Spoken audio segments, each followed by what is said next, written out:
اعوذ باللہ من الشیطان الرجیم بسم اللہ الرحمن الرحیم۔ خطیب اہل بیت جناب جعفر جتوئی صاحب نے قرآن میں سورہ مریم کا حوالہ دیتے ہوئے کہا کہ اخرجی ھذا بیت العبادت لا بیت الولادت، یعنی حضرت مریم صلوات و سلام اللہ علیہا کو اللہ پاک نے فرمایا کہ بیت المقدس سے نکل جاؤ، یہ عبادت کا گھر ہے، ولادت کا گھر نہیں۔ لیکن شیعہ اور غیر شیعہ حضرات کے نزدیک جعفر جتوئی تحریف قرآن کے مرتکب ہوئے ہیں، لہٰذا ان کے خلاف مہم چلانی شروع کر دی، انہیں گستاخ، غالی، نصیری اور جانے کیا کیا خطابات دے دیے، جبکہ جعفر جتوئی نے اپنے ایک بیان میں اپنی غلطی کا اعتراف کرتے ہوئے کہا ہے کہ انہوں نے روایت کی بجائے آیت کہہ دیا ہے۔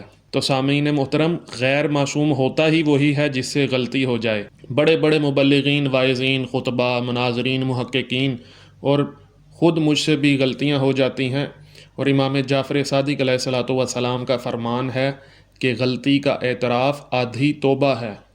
تو میری آپ سب بھائیوں سے درخواست ہے کہ خدارا آپس میں اتفاق اور اتحاد و یگانگت سے رہیں اور ایک دوسرے کو لیٹ ڈاؤن نہ کریں۔ اب جہاں تک جعفر جتوئی کی پڑھی جانے والی روایت کی بات ہے، تو وہ روایت تواتر کے ساتھ غیر شیعہ کتب میں درج ہے۔ اگر ہماری کتب میں یہ روایت نہ لکھی ہو تو پھر جعفر جتوئی قابل ملامت و سرزنش ہیں، لیکن اگر لکھی ہو تو پھر ملامت کیسی؟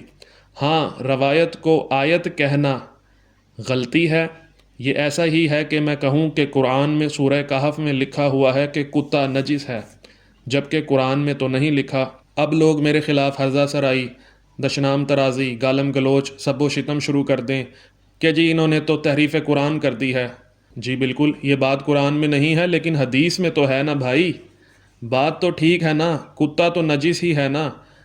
اب یہ جو ایزی دین کے نام سے یوٹیوب چینل چلا رہے ہیں بھائی صاحب، میں ان کا نام نہیں جانتا، وہ جعفر جتوئی کے بارے میں کیا کہتے ہیں ذرا ملاحظہ کیجئے۔ ناظرین، جعفر جتوئی صاحب کا کل ایک بڑا ہی متنازع قسم کا بیان آپ کو سنایا تھا کہ جس میں انہوں نے قرآن کی تحریف بھی کی اور جناب مریم کی اہانت بھی کی، اور اب ریسنٹلی ان کی ایک ویڈیو آ گئی ہے مارکیٹ میں کہ جس میں وہ معافی مانگ رہے ہیں۔ وہ کہہ رہے ہیں کہ میں نے قصداً مسٹیک نہیں کی تھی، غلطی سے میرے منہ سے نکل گیا تھا۔ ٹھیک ہے جی، اب انہوں نے جو معافی نامہ پیش کیا ہے اس کے دو حصے ہیں بیسکلی۔ پہلے حصے میں وہ یہ کہہ رہے ہیں کہ تحریف قرآن کا جو واقعہ ہے وہ قصداً نہیں تھا، غلطی سے ہو گیا، اور دوسرا جو حصہ ہے اس میں وہ اس چیز پہ بضد ہیں کہ جو میں نے الفاظ کا استعمال کیا گو کہ وہ قرآن کی آیت نہیں تھے، وہ روایت تھے، لیکن میں ان کے اوپر ابھی بھی جمع ہوا ہوں، اور وہ جو الفاظ سے ان سے بی بی مریم کی اہانت ہوتی ہے، اس میں ان کو اب عدالت میں جا کے ریفرنسز دکھانے چاہیے۔ وہ کہتے ہیں کہ جو میں نے الفاظ استعمال کیے ہیں نا بی بی مریم کی شان میں، وہ ویلڈ الفاظ ہیں۔ ٹھیک ہے، اب میں یہ ضرور اعلیٰ اداروں سے بھی اور مسلمانوں سے بھی، عیسائیوں سے بھی کہوں گا، ان سے وہ ریفرنس مانگیں کہ جن میں اس طریقے سے بی بی مریم کی شان میں جملے کہے گئے ہیں۔ جی ناظرین، تو آپ نے دیکھا کہ یہ ریفرنس جو ہے وہ مانگ رہے تھے، نہیں، ہم ریفرنس مانگ رہے ہیں کہ اب یہ ہمیں ثابت کریں۔ انہوں نے 2-4 علماء کا ذکر کیا، اب یہ عدالت میں جائیں اور عدالت میں جا کے یا مسیح برادری کو سامنے بلا کے یا شیعہ سنی علماء کو سامنے بٹھا کے یہ سارے ریفرنسز ہمیں دیں۔ جی، تو آپ نے کلپ ملاحظہ کیا، تو وہ کہہ رہے ہیں کہ آپ حوالہ جات پیش کیجئے، آپ اپنی بات پر ابھی بھی ڈٹے ہوئے ہیں۔ تو اب میں ان کو نصیحت کروں گا کہ خدا کے لیے لوگوں پر کیچڑ اچھالنا چھوڑ دیجئے۔ جہاں تک حوالہ جات کا تعلق ہے تو وہ میں آپ کو پیش کر دیتا ہوں، اور یہ ویڈیو ان لوگوں کے اعتراض کا جواب بھی ہے جو یہ کہتے ہیں کہ حضرت علی علیہ السلام ابو بکر یا عمر یا عثمان سے افضل کیسے ہو سکتے ہیں، یا حضرت علی علیہ السلام خاتم النبیین محمد عربی صلی اللہ علیہ وآلہ وسلم کے علاوہ دیگر انبیاء سے افضل کیسے ہو سکتے ہیں۔ تو آئیے ذرا حوالہ جات ملاحظہ کیجئے۔ یہ تمام حوالہ جات شیعہ کتب کے ہیں۔ سب سے پہلے مناظرے کی مشہور کتاب خورشید خاور شبہائے پشاور صفحہ 293 سے مذکورہ روایت پیش کرنے لگا ہوں۔ یہ روایت اس کتاب میں انبیاء سے افضل ہونے کے سبب میں ساسا کے سوالات اور حضرت علی کے جوابات کے باب میں نقل ہوئی ہے۔ ساسا نے عرض کیا کہ یا علی علیہ السلام، مجھ کو خبر دیجئے کہ آپ افضل ہیں یا آدم؟ حضرت علی علیہ السلام نے فرمایا، انسان کے لیے خود اپنی تعریف کرنا اچھا نہیں ہے، لیکن اللہ تعالیٰ نے قرآن میں فرمایا ہے کہ اپنے خدا کی دی ہوئی نعمتوں کو بیان کرو۔ پھر مولا علی علیہ السلام نے فرمایا کہ میں آدم سے افضل ہوں، تو ساسا نے عرض کیا کہ یا امیر المومنین کس دلیل سے ایسا ہے؟ تو مولا علی علیہ السلام نے مفصل تقریر کی، جس کا خلاصہ یہ ہے کہ آدم علیہ السلام کے لیے بہشت میں رحمت اور نعمت کے سارے وسائل مہیا تھے، صرف ایک درخت گندم سے روکے گئے تھے، لیکن وہ باز نہ رہے اور اس شجرہ ممنوعہ میں سے کھایا، جس کی وجہ سے بہشت اور اللہ کے جوار رحمت سے خارج ہوئے۔ لیکن باوجود اس کے خدا نے مجھ کو گندم کھانے سے منع نہیں فرمایا۔ میں چونکہ دنیا کو قابل توجہ نہیں سمجھتا، لہٰذا اپنی مرضی اور ارادے سے گیہوں نہیں کھایا۔ مطلب یہ ہے کہ خدا کے نزدیک انسان کی فضیلت و بزرگی زہد و ورع اور تقوی سے ہے۔ دنیا اور متاع دنیا سے جس شخص کی پرہیزگاری جتنی زیادہ ہے، یقیناً خدا کی بارگاہ میں اس کا قرب و منزلت بھی زیادہ ہے، اور زہد کی انتہا یہ ہے کہ غیر ممنوع مباح سے بھی پرہیز کرے۔ پھر ساسا نے عرض کیا، مولا آپ افضل ہیں یا نوح علیہ السلام افضل ہیں؟ تو مولا علی علیہ السلام نے فرمایا کہ میں نوح سے افضل ہوں۔ اس نے پوچھا کہ کس وجہ سے؟ مولا علی علیہ السلام نے فرمایا کہ نوح نے اپنی قوم کو خدا کی طرف دعوت دی تھی، تو ان لوگوں نے قبول نہیں کی، بلکہ ان بزرگوار کو بہت تکلیفیں پہنچائیں، یہاں تک کہ انہوں نے یعنی حضرت نوح علیہ السلام نے بد دعا کی، اے پروردگار روئے زمین میں کافروں میں سے کسی باشندے کو زندہ نہ چھوڑ، لیکن مجھ کو یعنی علی علیہ السلام کو خاتم الانبیاء کے بعد امت نے باوجود اس کے کہ اس قدر صدمات اور بے شمار اذیتیں پہنچائیں، لیکن میں نے بد دعا نہیں کی بلکہ مکمل صبر اختیار کیا، جیسا کہ خطبہ شکشکیہ جو نہج البلاغہ میں موجود ہے کہ ضمن میں فرمایا ہے، میں نے صبر کیا باوجود اس کے کہ آنکھ میں تنکا اور حلق میں ہڈی تھی۔ تو کنایا اس طرف ہے کہ خدا کی طرف سے سب سے زیادہ قریب وہ ہے جس کا صبر بلا پر سب سے زیادہ ہو۔ پھر ساسا نے مولا علی علیہ السلام سے پوچھا کہ مولا آپ افضل ہیں یا ابراہیم علیہ السلام افضل ہیں؟ تو مولا نے فرمایا کہ میں افضل ہوں ابراہیم سے۔ تو ساسا نے پوچھا کہ ایسا کس لیے ہے؟ تو مولا علی علیہ السلام نے فرمایا، پروردگار مجھ کو دکھا دے کہ تو کیوں کر مردوں کو زندہ کرے گا۔ خدا نے فرمایا، کیا تم ایمان نہیں رکھتے؟ عرض کیا، ایمان تو رکھتا ہوں لیکن چاہتا ہوں کہ اطمینان قلب حاصل کر لوں۔ تو پھر مولا علی علیہ السلام فرماتے ہیں کہ لیکن میرا ایمان اس منزل پر پہنچا ہوا ہے کہ میں نے کہا یقیناً اگر پردے ہٹا دیے جائیں تو تب بھی میرے یقین میں زیادتی کی گنجائش نہیں۔ مقصد یہ ہے کہ انسان کی رفعت اس کے یقین کے مطابق ہے، یہاں تک کہ حق الیقین کی منزل پر پہنچ جائے۔ پھر ساسا نے مولا علی علیہ السلام سے پوچھا کہ مولا آپ افضل ہیں یا موسیٰ؟ تو مولا علی علیہ السلام نے فرمایا، میں موسیٰ سے افضل ہوں۔ ساسا نے پوچھا کہ وہ کس طرح؟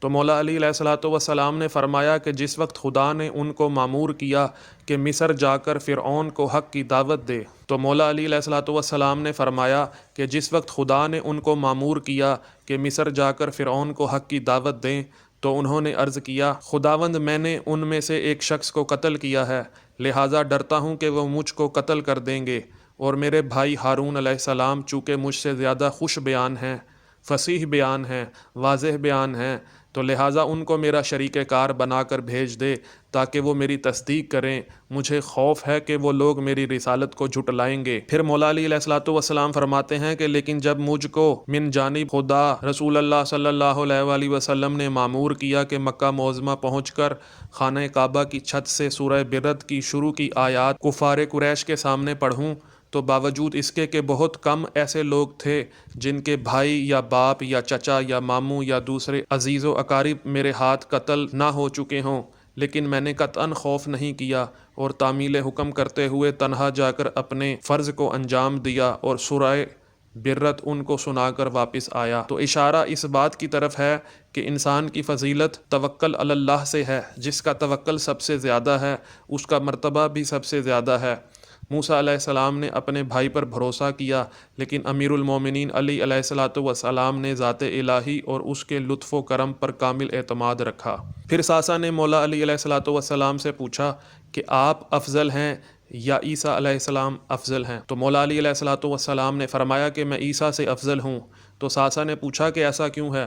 تو مولا علی علیہ السلام نے فرمایا جب مریم کے گریبان میں جبرائیل کے دم کرنے سے وہ باقدرت خدا حاملہ ہو گئیں اور وضع حمل کا وقت قریب آیا تو مریم کو وحی ہوئی کہ اخرجی عن البیت فإن ھذا بیت العبادہ لا بیت الولادہ، کہ بیت المقدس سے باہر چلی جاؤ کیونکہ یہ عبادت کا گھر ہے، زچہ خانہ نہیں ہے۔ چنانچہ وہ بیت المقدس سے نکل کر صحرا میں ایک خشک درخت خرما کے نیچے گئیں اور وہیں عیسیٰ علیہ السلام کی ولادت ہوئی۔ لیکن جس وقت مسجد الحرام کے اندر میری ماں فاطمہ بنت اسد سلام اللہ علیہا کو درد ذی عارض ہوا تو مستجار کعبہ سے متمسک ہو کر دعا کی کہ خداوند اس گھر اور اس گھر کے بنانے والے کا واسطہ اس درد کو مجھ پر آسان فرما۔ اس وقت دیوار خانہ کعبہ میں شگاف پیدا ہوا اور میری ماں فاطمہ بنت اسد سلام اللہ علیہا کو غیب سے آواز آئی، یا فاطمہ ادخل البیت، یعنی اے فاطمہ خانہ کعبہ میں داخل ہو جاؤ۔ تو فاطمہ اندر گئیں اور وہیں میری ولادت ہوئی۔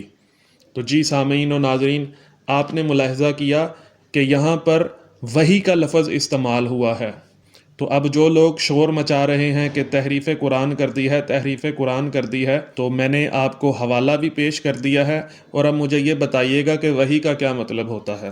آپ نے ملاحظہ کیا کہ کیسے مولا علی علیہ السلام نے قرآنی آیات سنا کر رسول صلی اللہ علیہ وآلہ وسلم کے علاوہ دیگر انبیاء علیہ السلام پر اپنی فضیلت ثابت کی۔ اب بھی اگر کوئی نہ مانے تو ضد کا علاج حکیم لقمان کے پاس بھی نہیں ہے۔ اور سامعین، یہ جو جعفر جتوئی صاحب نے عبارت پڑھی ہے اخرجی ھذا بیت العبادت لا بیت الولادت، مذکورہ حوالے میں اس کا ترجمہ یوں ہوا ہے بیت المقدس سے باہر چلی جاؤ کیونکہ یہ عبادت کا گھر ہے، زچہ خانہ نہیں ہے۔ تو سامعین، زچہ خانہ کسے کہتے ہیں؟ عربی زبان میں بیت الولادہ کا مطلب ہے ولادت کا گھر، یعنی جہاں بچہ پیدا ہوتا ہے، یعنی میٹرنٹی ہوم۔ تو پھر اعتراض کیسا؟ اب جعفر جتوئی نے جو عبارت پڑھی ہے اخرجی ھذا بیت العبادہ لا بیت الولادہ، اس کے مزید حوالے جلدی شیعہ کتب سے لیتے جائیے۔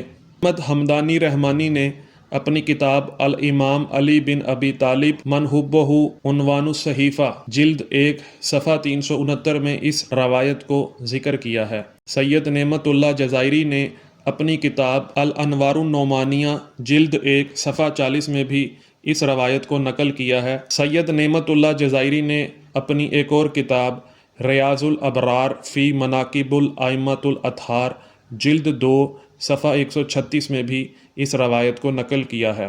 محقق ہادی کائنی زادہ نے اپنی کتاب روضۃ المحبین فی احوال امیر المومنین علیہ السلام میں جلد 1 صفحہ 136 میں بھی اس روایت کو نقل کیا ہے۔ حسین شاکری نے اپنی کتاب العقیلہ والفواتم میں صفحہ 44 میں بھی اسی روایت کو نقل کیا ہے۔ محمد علی بن احمد الکراچہ داغی البریزی الانصاری نے اللمعۃ البیضاء فی شرح خطبۃ الزہرا صلوات و سلام اللہ علیہا میں صفحہ نمبر 221 و 22 میں اسی روایت کو نقل کیا ہے۔ خطیب مہدی تاج الدین نے اپنی تالیف فی ظلال شہر رمضان میں صفحہ 292 میں بھی اسی روایت کو نقل کیا ہے۔ رمضان محمدی نے اپنی کتاب پرسمان قرآنی حج میں صفحہ نمبر 223 میں اسی روایت کو نقل کیا ہے۔ ابو معاش نے اپنی کتاب ائمتنا عباد الرحمن جلد 1